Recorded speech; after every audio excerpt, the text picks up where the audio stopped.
All right, final question here. Will there be a resolution to a messy Denver backfield? As you said, Scott, on the outline, nebulous is where the profit is.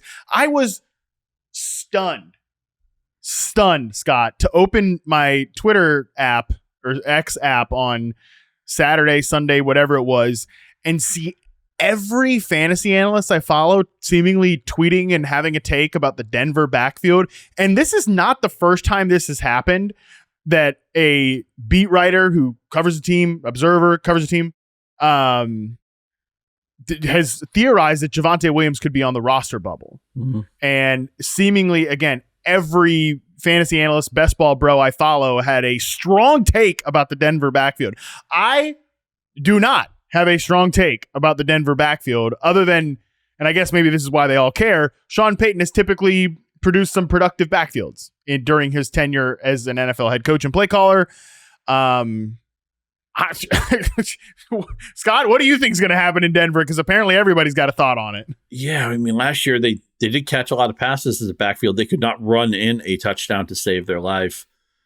Remember, Peyton inherited Williams. Williams had an injury checkered career. I mean, we'll always remember, the monster he looked like in one of those Kansas City games. We thought, okay, here we go, Javonte Williams season. But we're at a point now. We're deep enough in his career. It gets late early in running back careers that maybe Williams just doesn't have a major ceiling. And P. Ryan, who's the oldest back here, they like him because he's so good in hurry up as a blitz protector. That's what it doesn't make fantasy value, but it puts him on the field and he will catch some passes from that as well. McLaughlin undersized, so he does. What's his ceiling, right? I mean, how many touches can he ever have in a given week? It just doesn't make sense to overuse a player like that.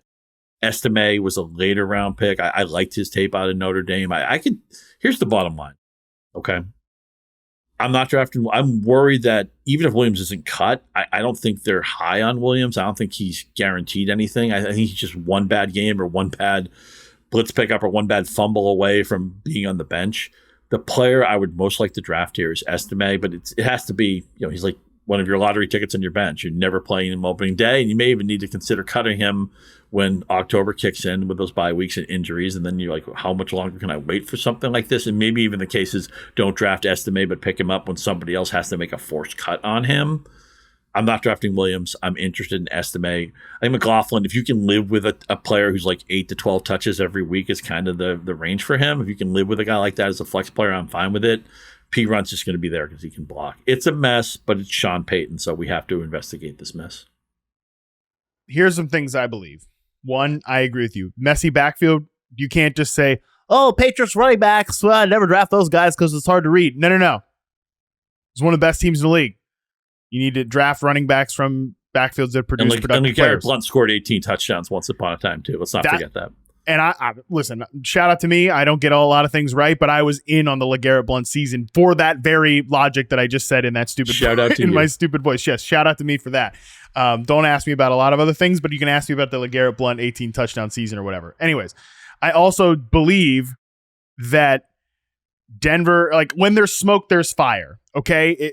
Typically, yes, beat writer opinions, you can take it with a grain of salt, roster projection stuff, but there's at least some reason they're theorizing that Javonte Williams is not going to be on the roster. Okay. Like, so these are just like general beliefs. With this specific situation, I have no idea. The third thing I definitely believe, Scott, is while Javonte Williams was a little, people got over their skis with him prior to the injury. He wasn't a perfect back. There were some issues. Was a very promising player. Was coming off a devastating injury last year, and I think he came back a little too early from it.